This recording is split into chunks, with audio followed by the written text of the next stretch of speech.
Hope you're all doing well. I'm Rob Lustrin from Reed Smith. I'm head of the New York Capital Markets Group in shipping. Our firm is active in all manner of ship finance, fund formation, ship finance, other capital formation vehicles, capital markets, for owners, banks, and funds. And we really try to service our clients, as a so-called one-stop shop. We have offices around the world in places like Greece, London, New York, Hong Kong, and Singapore. And today, I'm really pleased to introduce Bob Savage from BNY Mellon. And he's going to share some thoughts on the key macroeconomic factors that affect the energy transition in shipping, which of course is a topic that we've all been speaking about for a couple of years, and it's really starting to get traction and come to fruition now. Bob leads the global market strategy and insights team at BNY and is a global macro thought leader, writing about market trends and analysis on a daily basis throughout his career, and he's very active speaking at conferences and events in and around the shipping industry. Bob joined BNY in April 2019 to run foreign exchange sales in the Americas. So Bob is no stranger to the type of issues that we deal with on an everyday basis in finance and also looking toward the future. Bob's got a broad set of experience from a variety of professional roles, including in hedge funds. He spent more than 20 years at Goldman Sachs, a time as a consultant at McKinsey, and more recently, prior to BNY Mellon, at a quant-based foreign exchange advisory firm. I believe it's Citric Capital Track Solutions. So, Bob holds a BA in political philosophy from Yale, and I have to say that for our part here, when so much of macroeconomic reporting seems to really not provide clear takeaways, very fortunate to have Bob with us today. Bring some order to the chaos. His observations will no doubt shape the way many of us look at the year ahead in 2024. So it's a real pleasure to welcome Bob to the podium, and thank you all for coming.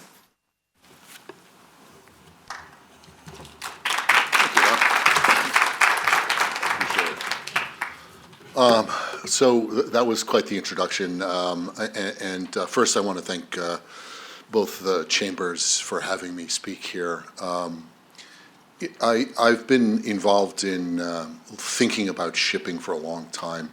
I started at Goldman as a quant, reporting to this guy, Fisher Black, and I put together paper refining for oil.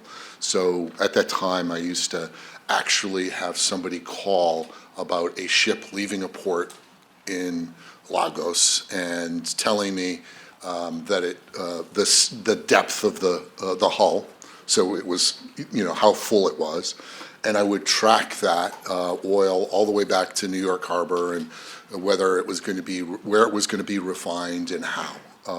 So the viscosity of oil and all of that led to about 50 spreadsheets and lots of work, but it did give me an appreciation for how complicated the world really is and has been in getting goods from one place to another, which is the heart and soul of this industry and why it's really the most important indicator of the health of the global economy. So the Dutch have a world trade indicator on volume that they report on a monthly basis. Of course, there's a lag. There's a lag to everything. But the good news for all of those people that look at me and go, "Oh, here's an economist. It's gloom and doom. The world's going to end." No, it looks like trade is bottoming out, which is actually great after the pandemic bust and boom really was abnormal. It was abnormal in lots of different ways. So the good news is that we're starting 2024 everywhere in the world with a confidence that I haven't seen in about 5 years. That is fantastic. The bad news is that 80% of the time, whatever the Davos consensus, the elite World Economic Forum in Davos meets, and whenever they're bearish, we generally have a really good year. Whenever they're bullish, we generally have a not so good year. So I'm a little worried about the future of markets, but that doesn't necessarily mean that it could be bad for shipping. The second thing is that the IMF in tangent has raised global GDP estimates from 2.9 to 3.1. Isn't that wonderful? Don't expect you to know what that number really means, but I grew up with the world, if it grew at 3%, it was almost stall speed, which is we're dangerously close to a global recession. And that mood was part of the reason why last year played out the way it did, right? We grew at a 2.9% rate, 3%-ish, which means that we don't feel, half the people think the glass is half empty, half think it's half full. There is no real consensus as to all of this working out. Then you throw on the craziness of, I grew up as a farmer in Connecticut, which is even more bizarre. But, farming is about borrowing money. And there's a commonality with shipping, right? So you have to go out and buy a fleet of ships, and you hope that you're going to get paid over time for that investment. And by the way, you don't control the rate of at any one time consistently of what that cargo is going to be charged for, and you don't really control your labor input, and you don't control your fuel input. So what do you control, right? That's craziness, right? That view is the same thing as a farmer who borrows money to put crop in the ground and then prays that there's going to be good weather and then that there's going to be a great harvest and then that they can pay their debt. So there's some commonalities to that optimism, which I think is why, you have a 5% plus, view on returns in this business over the next, 6 years. And that's important because in 2030, you get one of the first hurdles for green. And that's why you guys actually wanted me to speak. Unfortunately, shipping is more complicated than it seems. Not all boats are the same. There's tankers, containers, and bulk.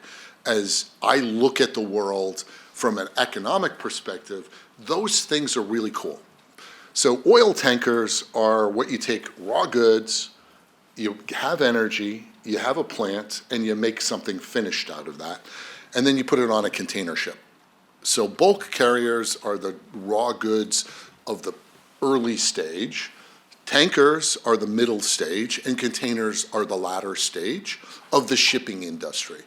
So if you wanted to build a producer price index out of that, you could just look at how is the tanker industry doing, sub-industry doing, because it's in the middle. And it's also unfortunately part of getting things from one place to another. So that actually, is seen sort of in that stall speed world. And it's complicated because where oil is coming from on the margin has changed. The US is actually exporting oil and exporting LNG. So that, or was until a week and a half ago. Containers, that's not really the US story. It's more of an Asian story. But that's very linked to retail demand, and the world's a pretty uneven place. And then finally, bulk. Bulk has been suffering, and the Red Sea disruption has actually been, a shot of confidence that maybe you don't ship things for free anymore. So the other thing that I wanted to highlight in this chart was the role that China plays in shipping and in the problems that we aren't discussing, right? So there was a question, why aren't we talking about nuclear power as by the way, the US was the first to use that on a submarine, and the technology's been around for, 75 years. and we don't really have many submarines on the bottom of the floor of the ocean. So why is there this pushback? Well, the Chinese are actually using that technology to get their container ships. They built 2, and they're moving them forward, right? So I highlight that because when we're talking about what's going on in the world of macro, we have a bifurcated world. We don't like to talk about that, but our election is going to matter. If we put 60% tariffs on China, that will matter to your industry and to the world. It will matter to how China ships things. It will matter to how green happens. And the IMO, which we've talked about, is not agreed to by a few countries that we should probably think about. Russia, China, Saudi Arabia. That's a problem, guys and girls. It's not necessarily an even playing field. So when you look at this chart, I highlight 2001, which is when China was petitioning to be part of World Trade Organization, and then 2003, you'll see that the world actually changed and that your industry grew. So that's called globalization, by the way. And that was a heyday, and it made a lot of things better for us. So CITIC Capital, which is one of the companies that I worked for, it is basically a state-owned arm wanting to be an investment bank for China. And so I don't get me as an anti-China storyteller here. I've worked very closely with them, and they have a lot of things that we can learn from and things that we should share with. So, green transition and the problem of the many versus the few. When you look at shipping, there are 3 countries in the world that matter: China, Japan, and Greece. In fact, everyone on that list, that's just 10 countries, those 10 countries are 75% of all the merchant fleet. And obviously, Greece is a very special example, hence it's apropos that the Hellenic American Chamber of Commerce hosts today's, with the Norwegians.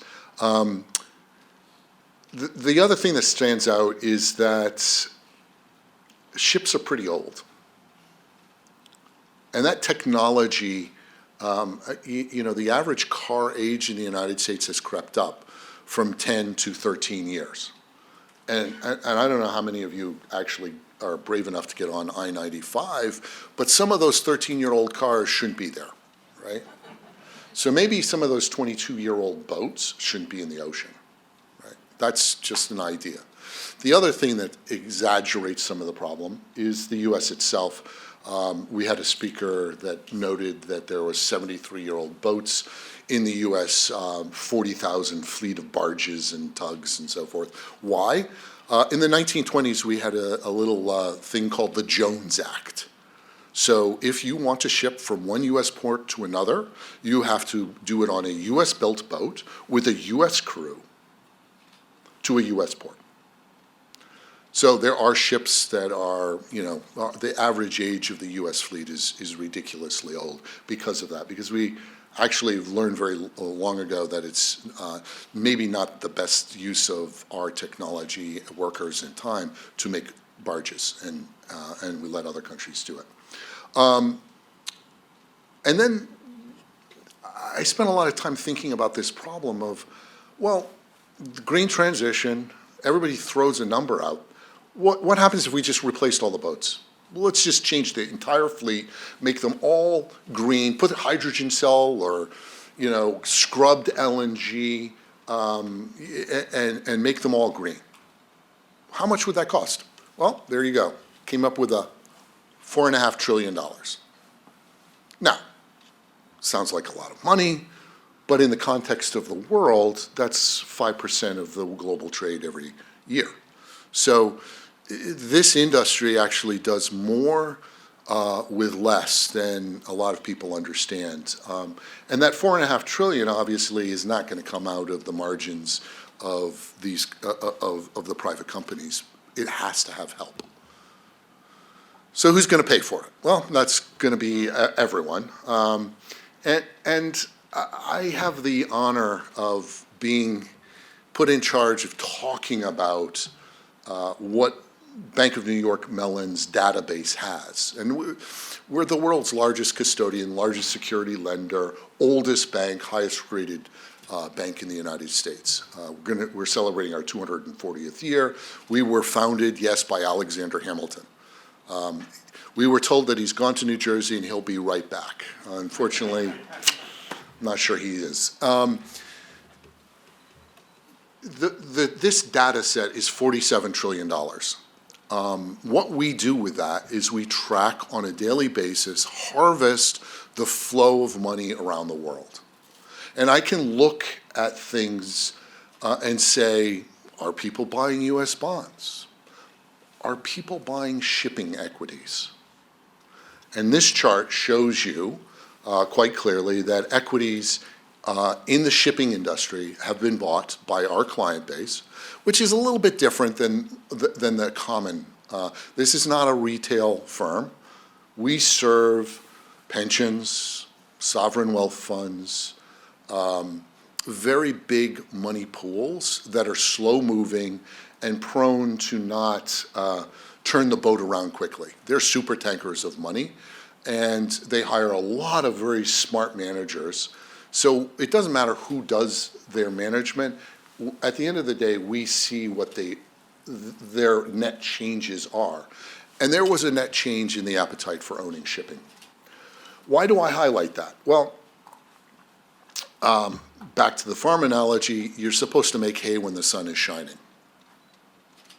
If you see equity demand for your shares in a market that is towards the highs, you're supposed to issue debt if you can. If you can't do debt, you do equity. So if you needed to raise money for green, this isn't a crazy time. I'm just saying. Call me old-fashioned. And there's the divergence between shipping and the S&P, where people are quite seriously concerned about value. I'm going to stop there because I've just dumped a lot of information on all of you and ask if there's any questions. Otherwise, we're going to plow through another few slides. Any questions? Yeah, Joe used the American time again, actually. That is really interesting. In regard, however, to the prospects of GDP worldwide, do you see threats from increased interest, particularly if there's a change of administration? Right. So you tell me what the U.S. voter is going to do, and I'll tell you, a guess. But pre-pandemic, the world was in a very different regime than post. Globally, governments in the West spent a lot of money. In Europe, they subsidized the consumer and companies from the energy shock. In the United States, we just actually did what Ben Bernanke would call helicopter money. I actually got a $4,000 check. I thought it was wonderful, right? Until I saw the effect that $4,000 check did on my children, which are a little older, and they spent it. So the demand function and inflation that we have, in part, is that we have reached a level of government debt that's globally a little worrying, right? So there are lots of people in the world that think fiat currencies aren't the end-all and be-all if governments don't control their debt. So GDP growth in the United States over the last 4 years has been phenomenal, in part by government spending, and in part by the renewed demand from a one-month recession from the pandemic. So I think the world's also very diverse. and I was going to talk a little bit about U.S. exceptionalism and the problem with it. Go ahead. Hi, my name is Bob Burke. I'm going to push back against ships are old. You said the average car lasts about 12, 13 years in this country, which I think is right. But then you said that tankers or ships last up to 22. Those are two different numbers. The average tanker and bulker is around 11 years old. Airplanes go on to about 30 years, commercial airplanes, rail cars 40 or 50. So the average ship gets scrapped fairly early. And to build a new ship, say a Suez, costs about there are two costs, dollars and carbon. It takes about 90,000 tons of carbon to build a new Suezmax, and they emit about 25,000 tons a year. So you have to have significant improvements in a new vessel to rationalize scrapping an older one. I think, and this is my opinion, the best thing to do is to improve the older assets and run them as long as possible. It reduces scrapping quite a bit. And then as the new generation of propulsion comes on board, then you can actually build new ships. But the whole philosophy that new is better isn't necessarily true if the improvement in output is marginal. It takes a lot. Yeah, that's a great point. There's another set of charts behind this that I never really delivered because I have 3 minutes left. But ultimately, markets, it's India that is the largest refurbisher of boats. And I agree with you that you just need to take an old boat and put new technology in terms of making it green. That might be a more efficient use. So old isn't necessarily, old. I witnessed myself. I wanted to talk a little bit about green as well as a theme and U.S. exceptionalism. First, iFlow Green is a product that we put together because the Europeans are really quite interested in the green transition, along with ESG. And ESG factors are rife across all companies. Every company is measured now by an ESG score. Lots of companies do this, and it used to matter in terms of money raising, right? So I put this chart up there because if I had to raise money as a shipping company, I wouldn't actually right now make a big deal about green. I would just say, I'm a shipping company, there's demand for ships, and let's go. Oh, and by the way, I'm going to be green. But the appetite for green bonds or green equities has really just gone straight down. Part of that is just a distrust that anyone knows what these things mean. And there's a lot of shuffling between, I'm not green, but I'm doing green things to compensate for it. So if we actually got into trading carbon futures, that could also be another problem for what is a company, how green is Tesla, for example? Good debate, but they've sold their green credits consistently since they started to subsidize their investment in making cars. So I just wanted to throw that out there. Now let's spend a minute on the problem of growth globally and go back to my first slide, which, all right, the glass is half full. The U.S. cannot grow at 2.5%, 3.5% forever without the world joining it. What do I mean? What we need out of green, out of this conference, is a renewed idea that this isn't a tax, this isn't bad, that this can actually make things more efficient and more profitable. So unless the United States lifts up the rest of the world, we're going to be increasingly in a world that's divided. I see, any more questions? All right. I have 23 seconds left. So I'll summarize what I just told you. Without government help, the shipping industry will not be able to shift technology. which means more taxes, which means more carbon schemes, which means less trust for ESG. And that's a hard thing to navigate when it comes to institutional investors that are not convinced this matters.